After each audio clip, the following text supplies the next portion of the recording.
Recording in progress.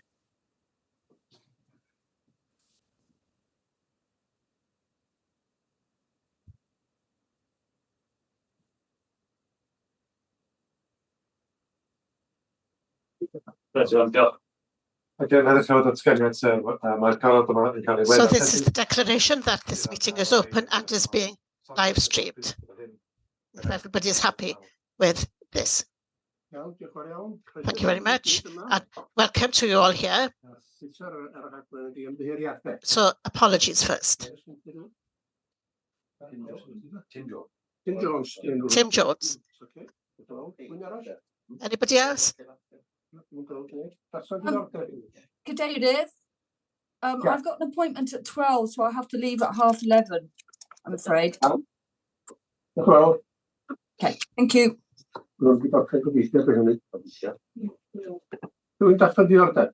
Any declarations of interest? Minutes. I propose that they're correct. Anything arising from the minutes? No? Then we'll have reports from the Director of Planning then.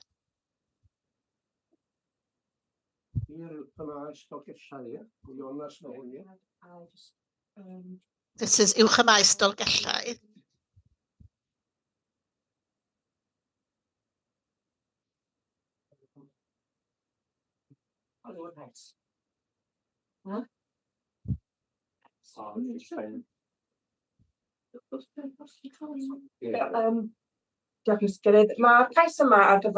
So this is for erection of 13 residential dwellings. Use class C3. The site is within the development area in Dolgellau. As you can see, the black line of the screen, and the actual site is in red. This will be the last stage of residential development, a bigger residential development, which has been built in stages. The present residential dwelling is a mix of 2-story and 3-story dwellings. So the new development will fit in with the context of what's there already, as you can see in the photos. It's next to an estate of 3-story houses. So it would fit into this corner here.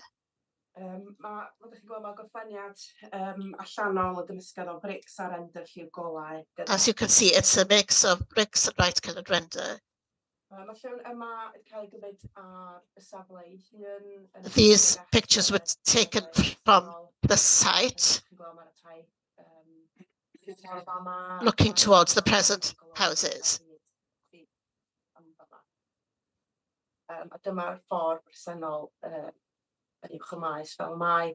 And this is where Uwch y Maes would go, and we'd have access here.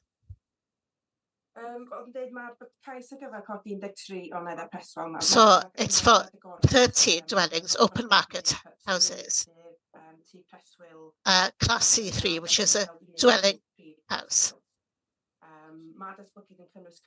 The development has a mix of 2-story houses and 3-story. And the 3-story ones would correspond to the present houses alongside. Just to give you an idea of what they would look like, there are 5 different types. All these are 2-story, as you can see. Again, more pictures to give you an idea of the design. The planning history, quite a lot of history here, really.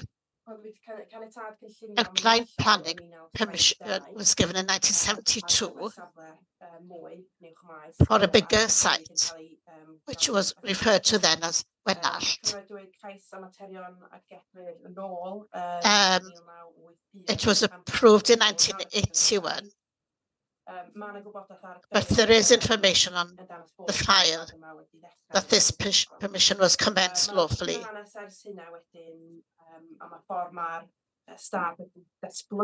But the way the estate has developed means that there were new planning applications for each stage. About 6 or 7 different phases.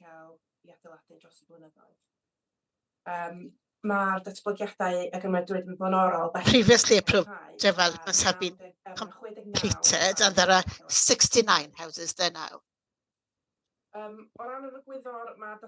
With the principle of development, it's acceptable based on strategic policy C and development policy 30.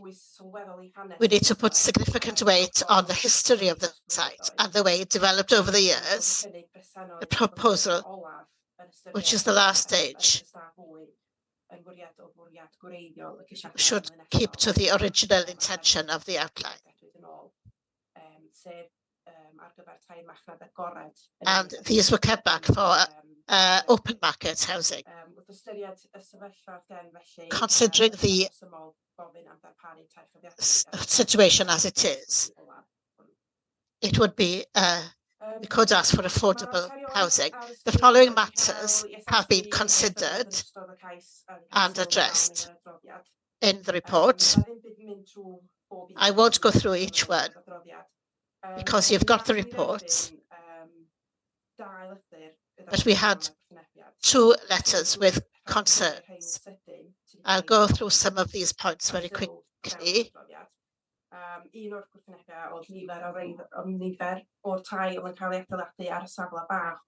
One, the number being built on a fairly small site. This is given attention and a scale, but we think the density is appropriate. There were concerns too about detrimental effect on the existing houses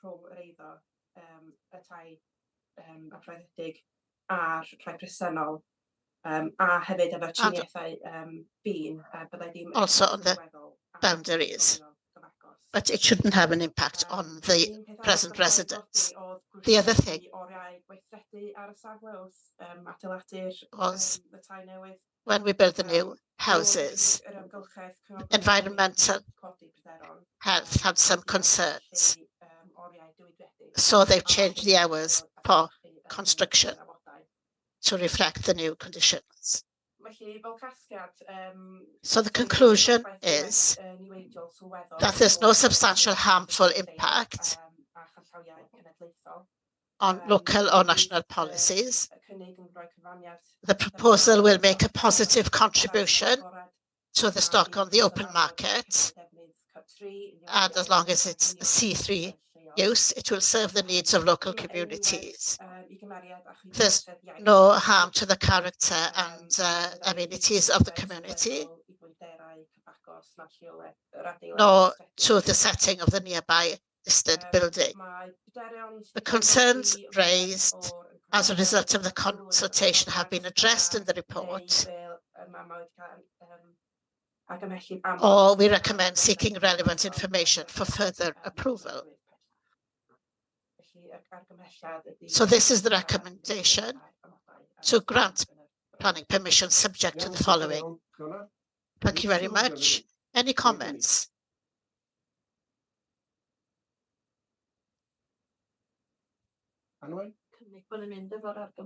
I propose that we follow the recommendation. Seconder?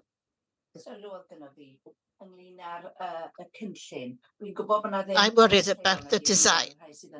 I know it's similar to the present ones, but can we use local stone or something for these?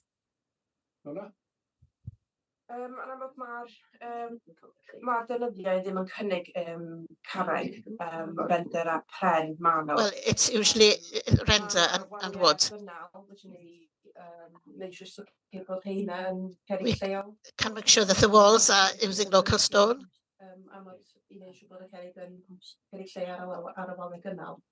On the maintaining walls.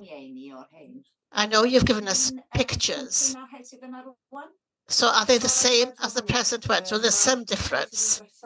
The existing houses. They just wanted to differentiate because this is a new development, but the render is very similar. And they do tie in, even though there's slight differences. Yes, I know of people living in these houses and they're very nice, and there's nothing wrong with the present houses. It's just we're a little bit worried about the visual impact. So I'd like to see more local materials. Yeah, Joe, wedyn ni o'r Naomi. Siŵr bod ni wedi bod ar y site visit yma blaen do. I'm sure we've been on a site visit here before. Os dwi'n cofio, mae cefn y tai. And the back of the houses face the road? No. No, I don't think we've been on a site visit there, because this is an old application. This goes back to 1970s. I thought they backed onto the road.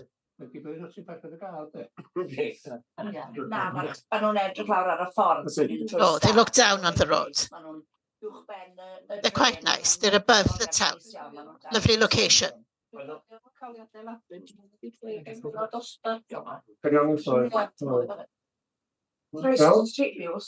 maen nhw'n hen, maen nhw'n llai, dyn nhw'n ffitio'r i'r parc, os oedd y wei, fel sy'n rhywun yn ganol sbai, byddwch chi'n rhaid mat ydych draw, fe bod chi'n ganol sbai ac yn parc Eryri fel ffordd. Yes, they're quite different when you look over. They've got a nickname locally, which I'm not sure which it was.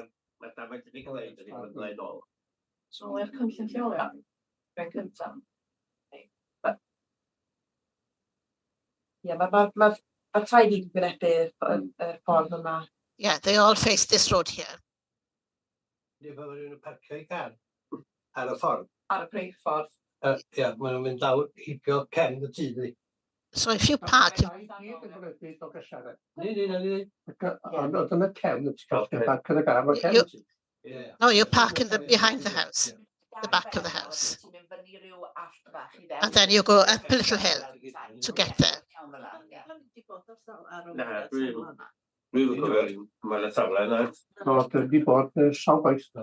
I think we've been on a site visit several times. Joe? Diolch, Cadeirydd. I noticed there's no response from Dolgellau Town Council or Highways. I'm happy to support. Just wanted to check how many car parking spaces there are per property and whether there's enough room for bin lorries to pick up adequately. Thank you. Diolch.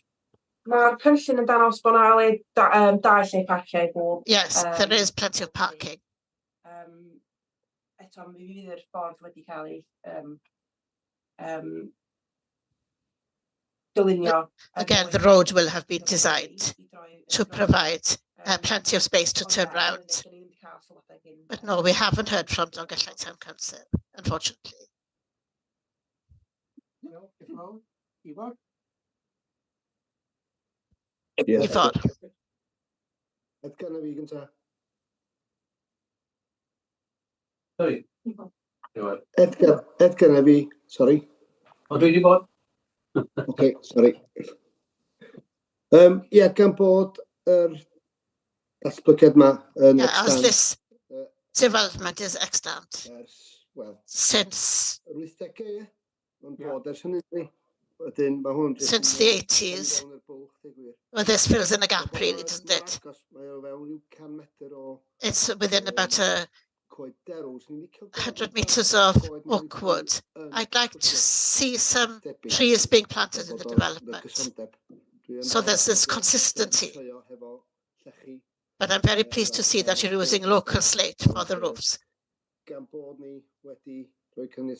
But as we've given permission to this before, or to this development in the past, I can't see any objections to it really, otherwise. So I am supportive. Could we plant trees there? Yes, there is a plan. It's not actually on the designs.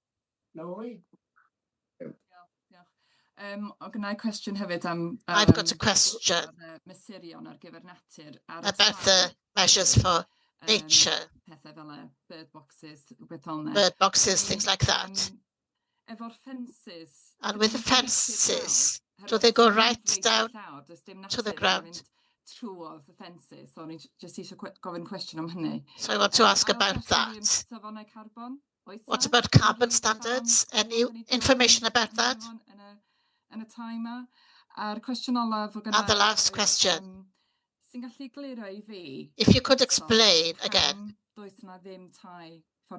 why there's no affordable housing. I read the report, but I didn't quite get it. For the first point, there are bat boxes and there is a plan showing improvements and planting and everything. And there is a condition to make sure that that happens. With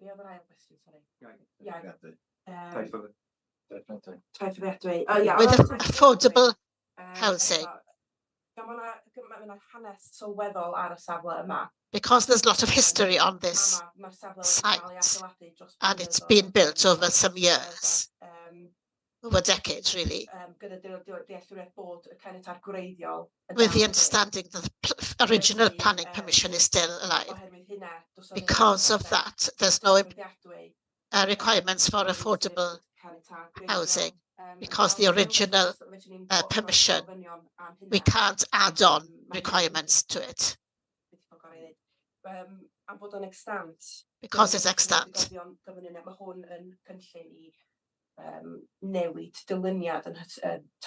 This is just a change of design for the houses and nothing else.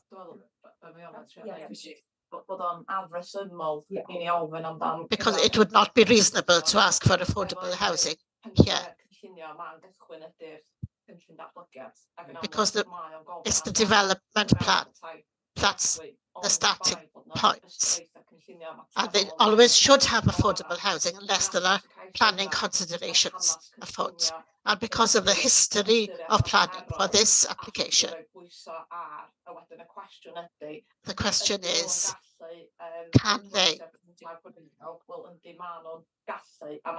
could influence this, and that's permission that was given without provision for affordable housing. And then you've got to weigh up the merits of that planning permission and this one against the old one. So with this scheme, there are improvements. And there are conditions to do with the Welsh language and so on. And landscaping is better. And also, there's a condition that they should be C3 permanent dwellings, whereas the previous one was open-ended. So if that was built now, the first possession could be second homes originally.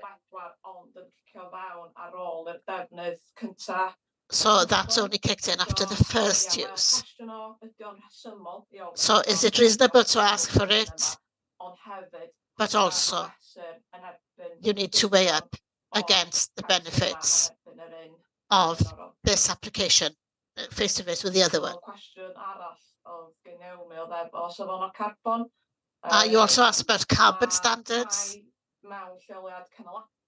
Or they're in a sustainable location. And that's as far as it goes at the moment. and it's managed through building regulations. I'd like to see more attention given to the carbon standards, really, but there we are. Yes, just very quickly, without repeating what everybody's said. With the affordable housing, I've got no objection, but in principle, I'd like to make the point that it's because we're not able to have affordable housing. It's a substantial development. That's why we're discussing it today. Two questions. The effect on the special area of conservation, which is not very far away. Are we happy? We've had comments from NRW. Are we happy with the mitigation measures there? I think that the application itself, yeah, we're going through process now and getting comments, and then we will put in the right conditions. With regards to biodiversity and lighting, which should be in the front.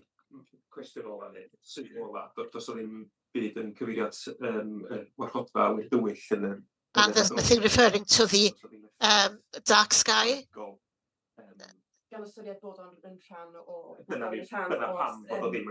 Yeah, it's not done because it's part of all the original. Anybody else?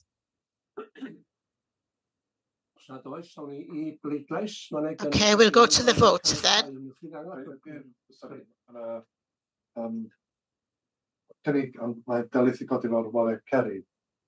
Delyth talked about those stone walls. Are you happy to include that consideration? Yes. All in favour then, please, of granting this planning permission.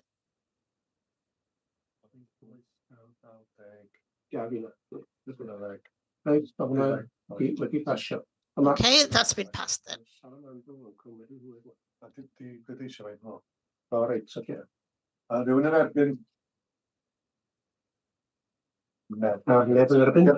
Nobody against. Llanfrothen. Bron Garnedd.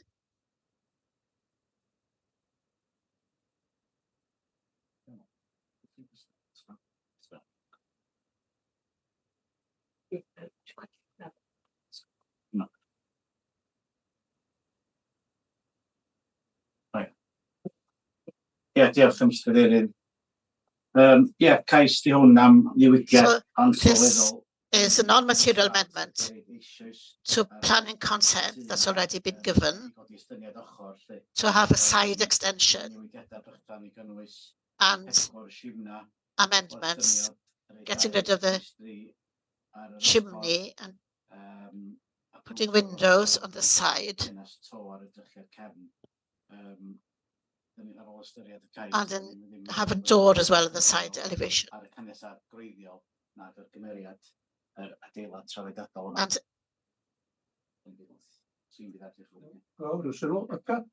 yeah, of course, we're going to do the pwyllgor am the staff sydd efo nhw dall, yeah. I think this came to committee because it's a member of staff, and it has been passed really, and it would have been passed if it wasn't this member of staff.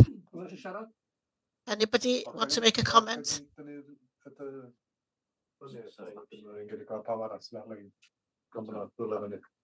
Anybody from on Zoom? Okay.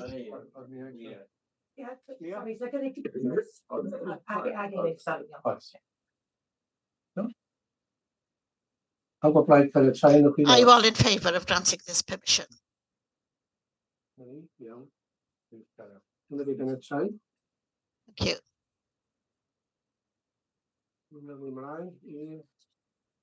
Now we go on to the next one, Tŷ Gwyn Pennal.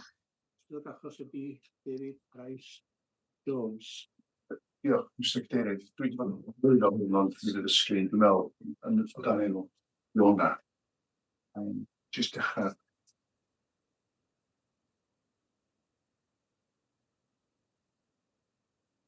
Mae'r cais yma'n cael ei gyflwyno i'r pwyllgor. Well, this application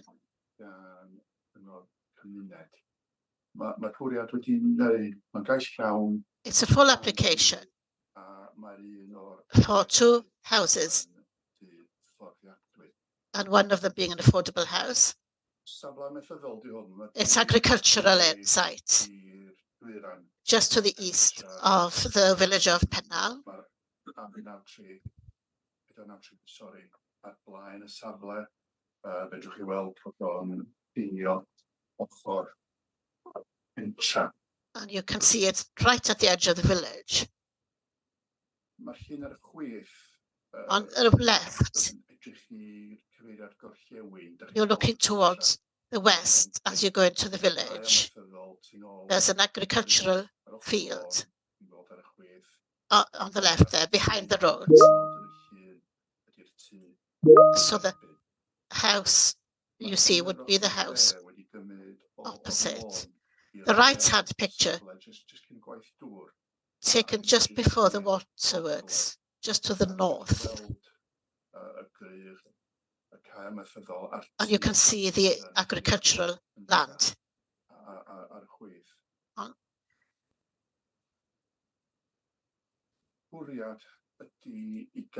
So the intention is to have 2 houses served by 1 access from the A493. So the affordable house is first.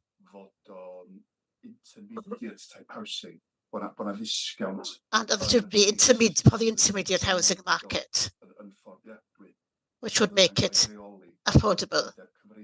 It would be managed through a legal agreement.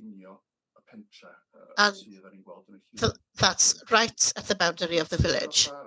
Then the other house, that's an open market house.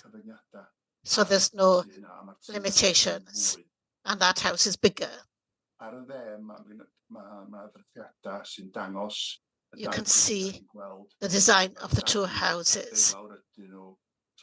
2 stories, slate roof, soapstone cladding on this house. Well, Pennal is identified as a second settlement, and then the houses should be within the boundary. But this site is outside the development boundary, and the policies only allow for affordable housing if certain criteria have been met.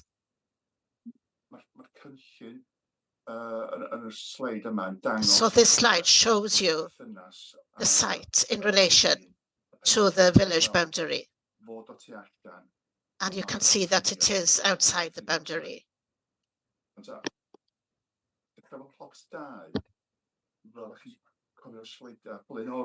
With the second plot, it doesn't actually adjoin the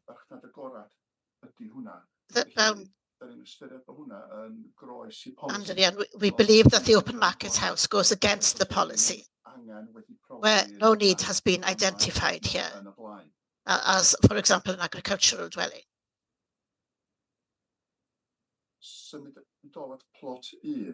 To go back to plot 1, this is an affordable house, and it is possible to approve one that adjoins the boundary. But in this case, we think that is too big. The SPG on affordable houses is 110 meters squared, but this proposal is 115 meters squared. Also, what's being proposed is a 4-bedroom house, and we haven't got evidence showing the need for a 4-bedroom house here. So we object for those two reasons. In terms of other material considerations, we think that things are okay, and these are to do with sewerage, highway safety.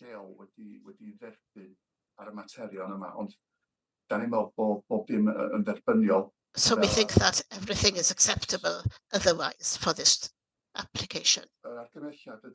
So the recommendation is to refuse on the following grounds that you can see in front of you. Thank you. Just one point. The Community Council supports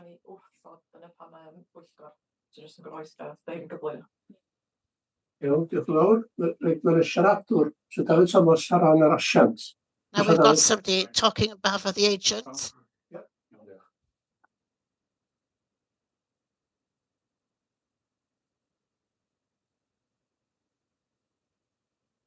Diolch yn fawr. Mae cais wedi cael ei gyflwyno gan Alan Pugh, fel gael application in front of you. There is interest from local people or somebody local who wants to build. There's one young person who's shown a great interest in building a house. Doesn't quite meet the criteria for affordable housing because he's not in need as such.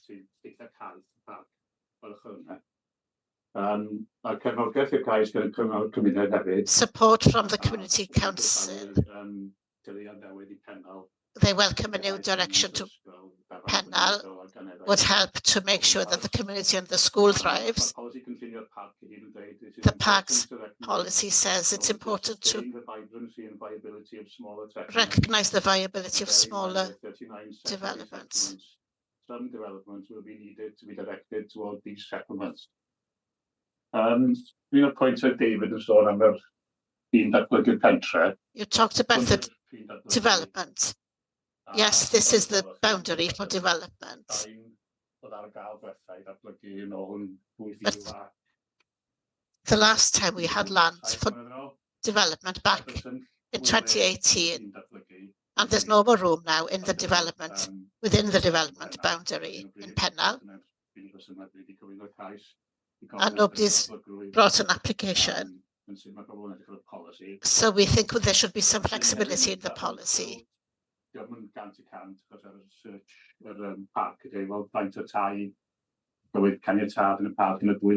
Also looking at houses that were granted permission in the last 5 or 10 years. Only very few were given permission from what I could see. Looking at the website, 13 houses were approved in 5 years, but I'm not sure where. And then 20.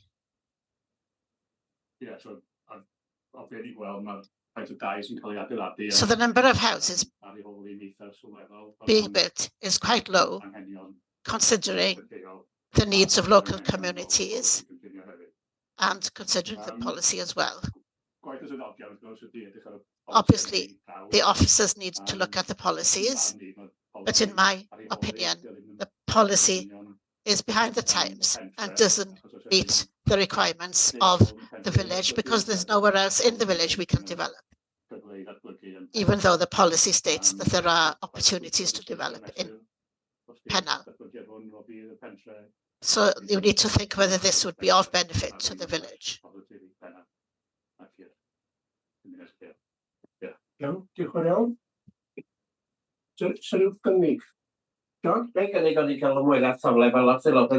Proposing that we have a site visit because a lot of people don't know this area very well. And maybe we could go there to see how difficult it is to develop in the area. I think we need a visit. Well, we've been here before, I think. No?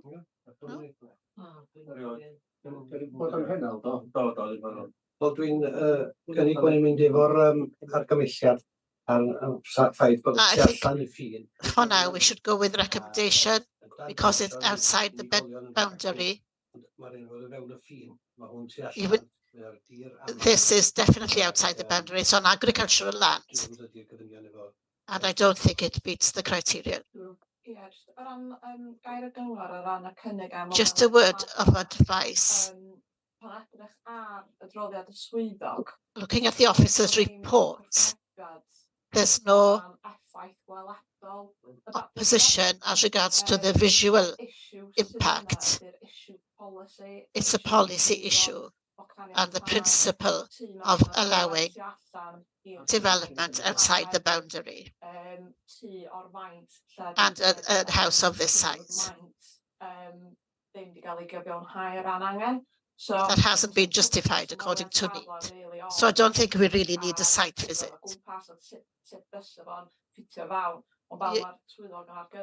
You can see how it would fit in. So it's not so much a visual impact that's the problem. It's just basic policy principles.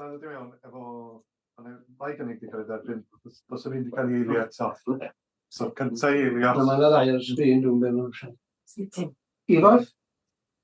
Ie, mae gen i un cwestiwn. Just one question.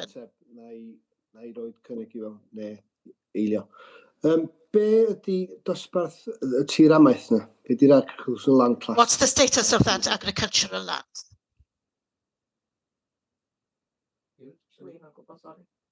Na? Yeah. Gofyn ydw i, ydy o'n 1, 2 neu 3A, ydy o'n best and most versatile neu beidio? Is it 1, 2 or 3? Oherwydd bod hwn yn gais jyst am ddau dŷ, da chi mo'n gorfod darparu. Because this is for 2 houses, you don't have to give that information with the planning application. If this was for a big site, then that information would have to come forward because you'd be losing a chunk of agricultural land. So I don't know the answer, and we don't have to give that information for this size development. No, just sbio ar Okay, mae o'n cyd-destun. just looking at it in the Mae o'n gweithio. context, I think it works. Y materion, material considerations, a wedyn dwi'n gweld o fath ar rhan o'r material considerations wrach fysa'r pwysau un ffordd neu'r llall. So, Maybe if we knew more about the land, it dau, fyswn i'n dweud. So, could go against it or not. yn bersonol, mae lot o pethau yn erbyn o, a na i eilio yr argymelliad. Cynnig Edgar allu, ie? Ie. Un beth swn i'n cadio, de. One thing I want to add, Os da chi'n neud hwn tu allan i ffin, da ni'n gael gweithio geisio. if this goes ahead, we're going to have loads of applications now for places just outside the boundary, and there are places in the boundary. You just said there wasn't.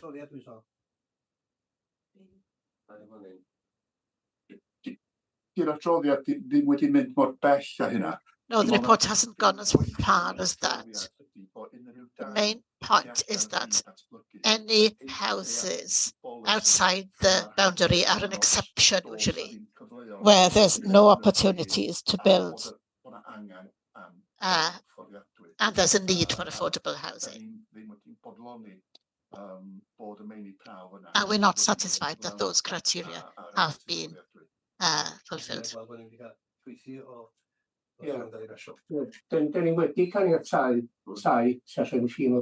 We have granted permission for places outside the boundary before, but they were affordable housing every time.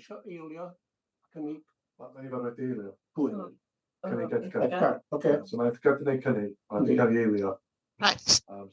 There's been a proposal, it's been seconded. Louise.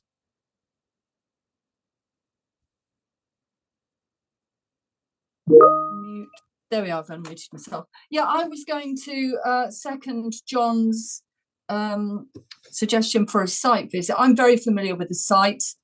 I don't see why it couldn't be granted permission if it's done sensitively. There are actually buildings and dwellings on the other side of the road, so I don't think it's going to be too intrusive. It's not like it's a plot of 13 to 20 houses. There's no objections. Well, actually, the community councillor are supportive. Highways are satisfied with the arrangements. No observations from public rights of way. The ecologists want to. So yeah, I think we should at least give this application a chance. Can I just explain what the rules are in relation to proposals and seconders? A proposal has been made and has been seconded, and so this is the one that goes before the committee first. If that proposal fails, then we can vote on John's proposal, which has also been seconded, but we can only vote on one first of all. So we're going with the first one first of all. Does anybody else want to speak? Naomi? Sorry, just a question, Cyflym. Just a quick question, really, as follows. Set a precedent.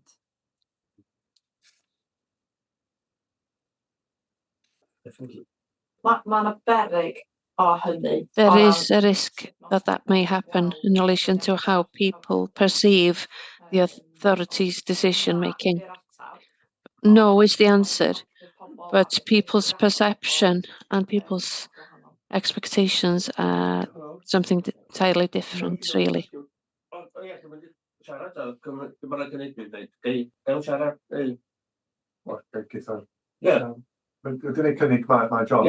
So a proposal has been made.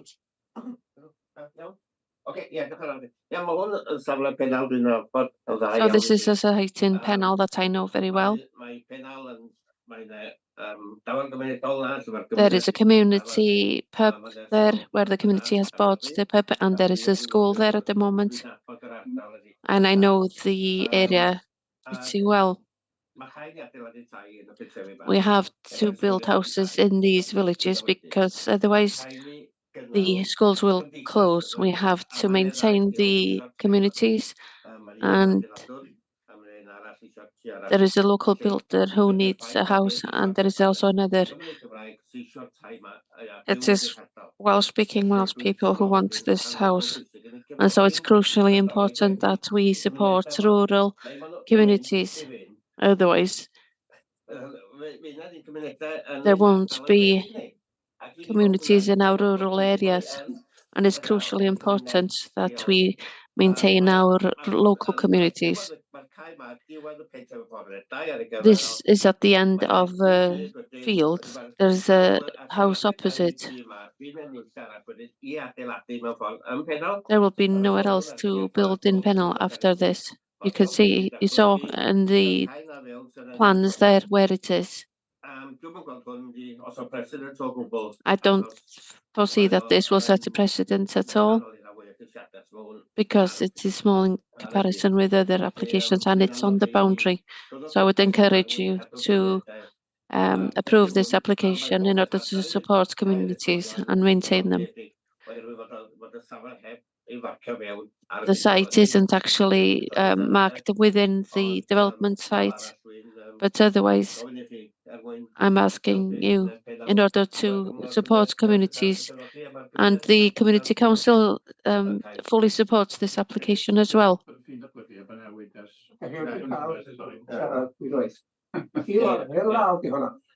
Yeah. You still have a hand up, Ivor, in relation to what John has just said. The development boundary is there, yes, but the problem I have is the precedent that's happening with the affordable house. It's not an affordable house because of the size of the house. If we saw another similar development, and if it was an affordable house of the right size, I would be likely to support it. But I can't support this because of the precedent that it would mean in that sense of the development. Thanks, Ivor. So the affordable house isn't affordable house, it's too big. And then there will be a local condition on that, I take it. And there wouldn't be a local occupancy condition on the other one. Am I right in saying that? Yes, that's right. Diolch. Rwy'n arall i siarad? Does anybody else want to speak? Neb, felly awn ni bleidlais. Mae So we'll put it to the vote. We have a proposal that we go along with the recommendation, which is to refuse. Can we have a show of hands, please, if you're in favour of refusing the application?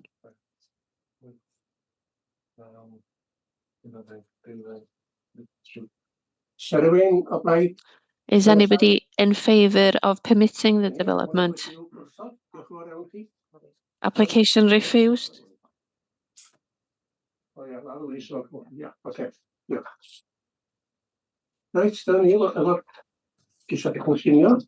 So those are the planning applications. Page 59, Eryri Local Development Plan, Annual Monitoring Report.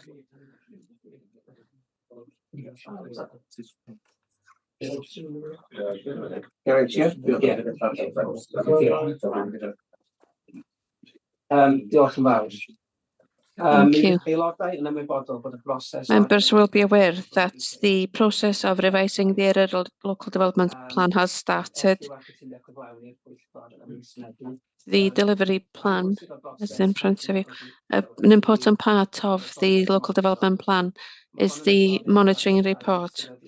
It includes measurements for the LDP to see if the policies are working. This report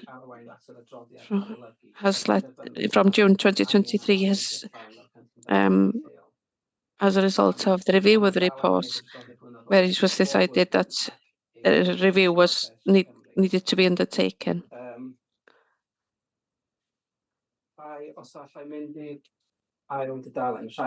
Moving on to the second part, which to the main findings of the monitoring report.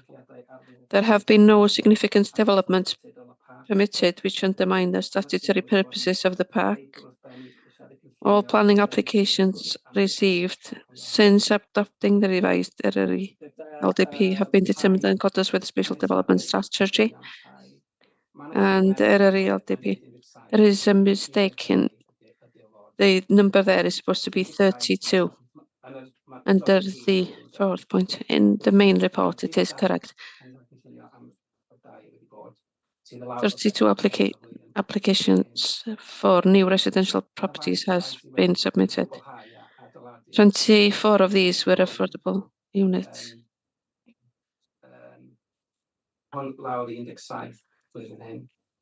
And this number was down to 17 this month, which is significantly less than the target of 50.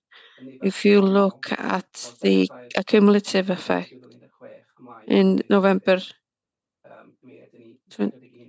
we have achieved we were down 41% in relation to the target.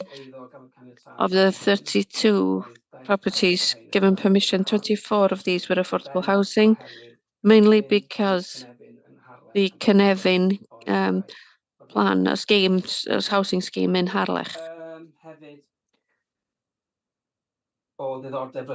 Also, as a matter of interest, only one hydro application was submitted in comparison with several more in the past.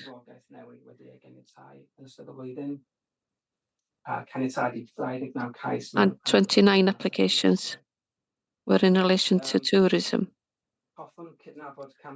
I'd like to just draw attention to the a mistake in Appendix 3.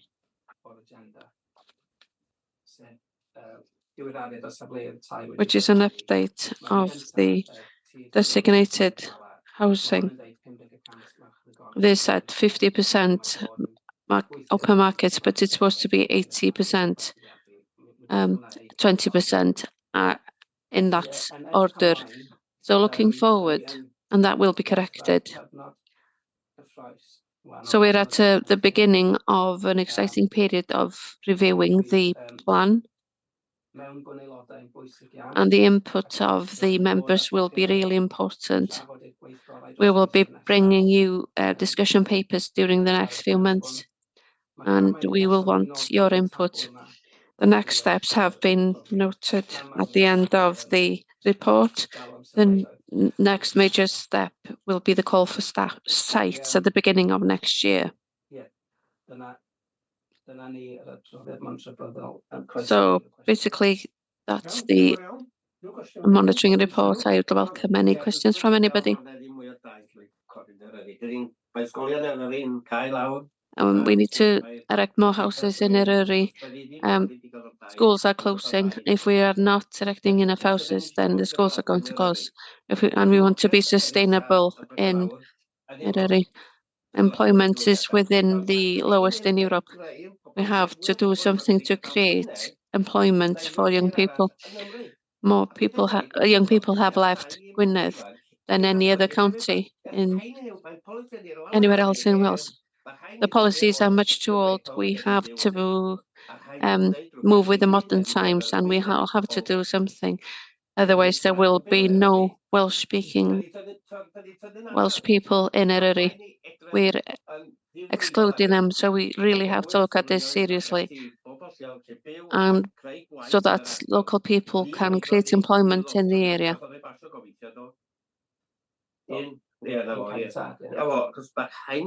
Because we have to create employment in the area, like I said. It breaks my heart seeing people leaving, and it's people, they say, there's no work here, I have to leave, because there is no employment. We have to create employment and homes for them. There's no use complaining about closing schools, and we have to look after our young people, and we're not doing that at the moment. And I'm disappointed in that, but there you go. Anyone else? In response to that, like Gareth said, creating the new process of creating a new plan has started, and we'll have a call for sites going up back to the previous application.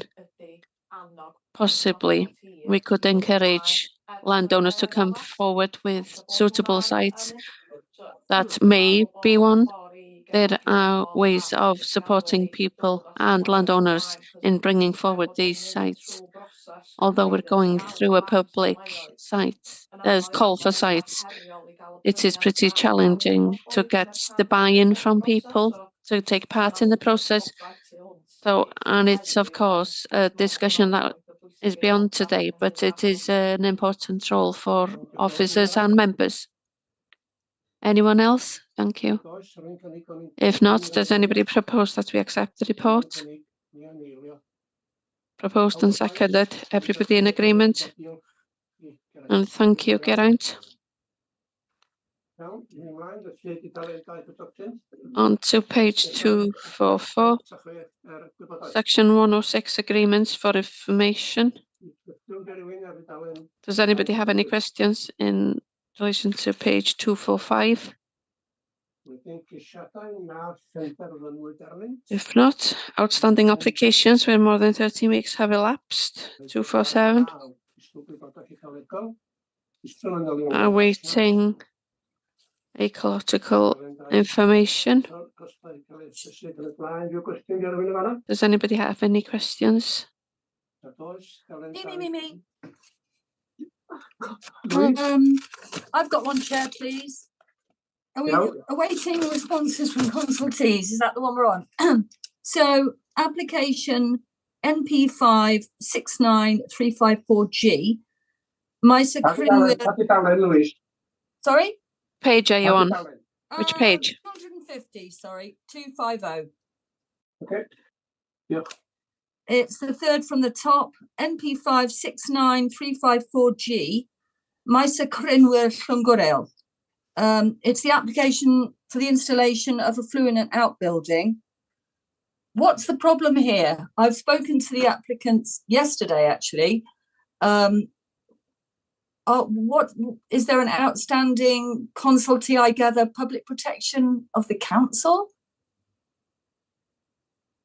Can you throw a bit more light on that one for me, please? Because I'd like to help these people.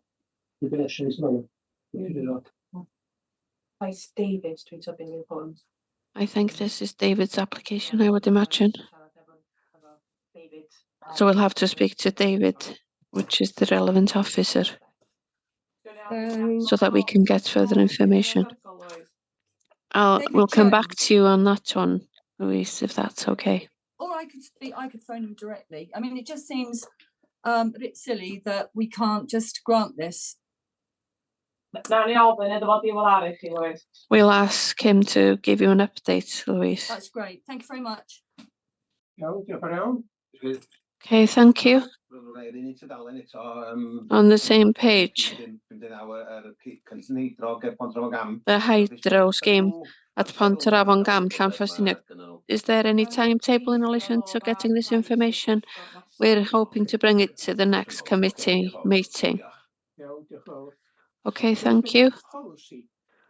What's the policy? Nanteos, Dyffryn Ardudwy, Commission about building to market dwelling. What's the policy in relation to that? Because it's a commission, it's 50%. So either affordable housing or paying a commuted sum is the option. So there's a choice there.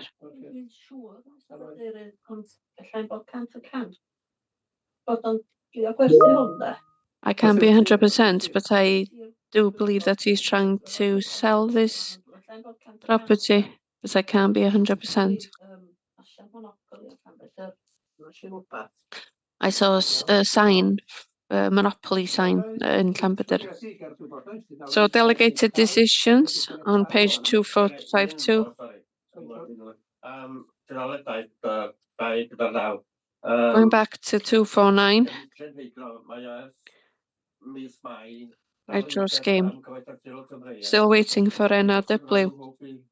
Can we give them a prod?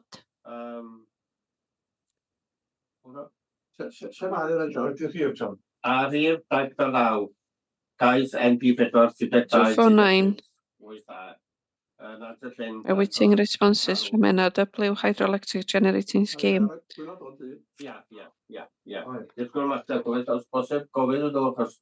Can we ask them for a response? Time is flying by. This is since May, and I know that NRW are not quick to respond. Yes, we'll pursue them. They're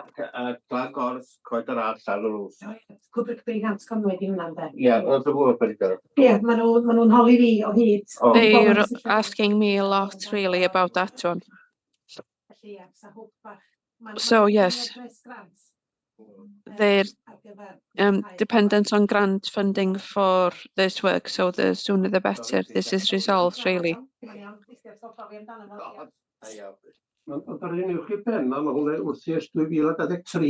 The one above it has been ongoing since 2023, awaiting a TITEG assessment.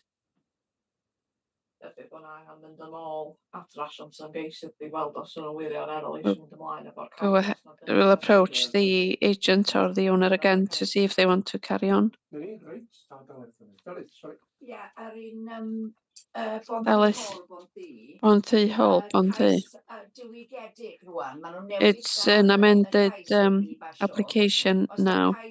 It's just been approved. Have they made an application to change something? We haven't seen anything. We're still on page 249. Application 256B. It says revised application. I take it they want to revise the conditions.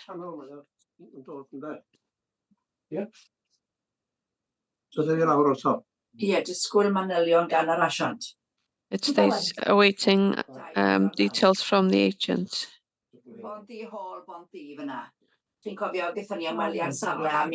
We visited the site and they got the permission, although I had objected to it on several other people. So this is a revised application, which means that they want to amend the application that they got months ago.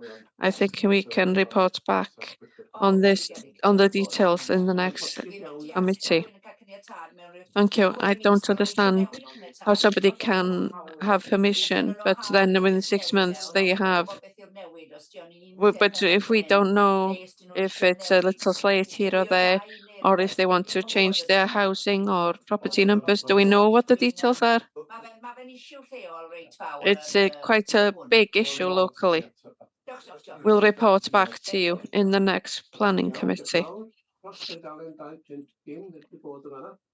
Over the page 250. Delegated decisions. Any questions in relation to 252, 253, 254?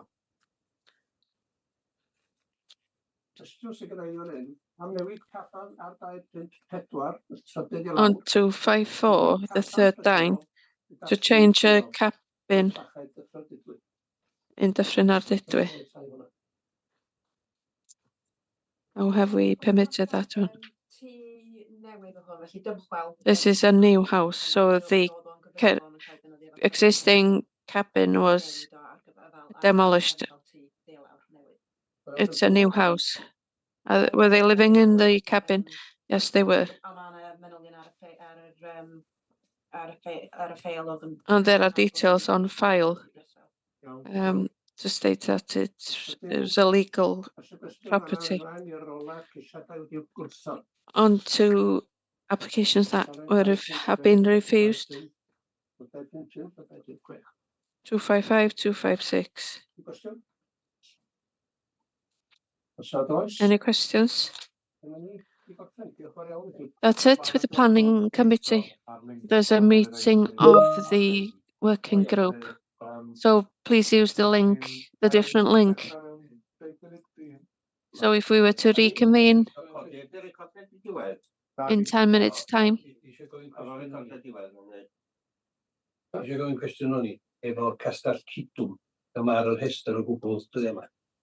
I just wanted to ask a question about Castell Cidwm. It's not on the list even nowadays.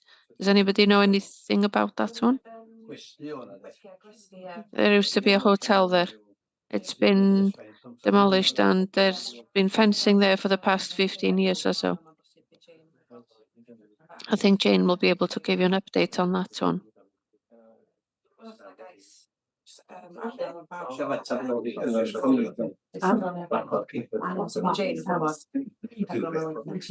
Informal discussions going on now.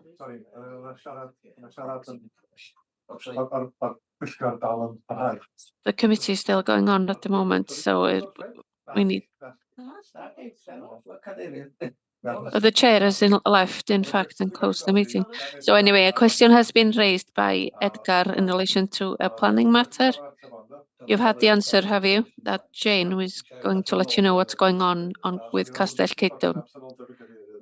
I thought it's important to note the absence of the committee chairman. Anyway, we'll reconvene with the working group with a new link at 20 past 11. Ivar's just asking for the new link for the working group to the Conwy address, that's all. So reconvene at 20 past with the working group link.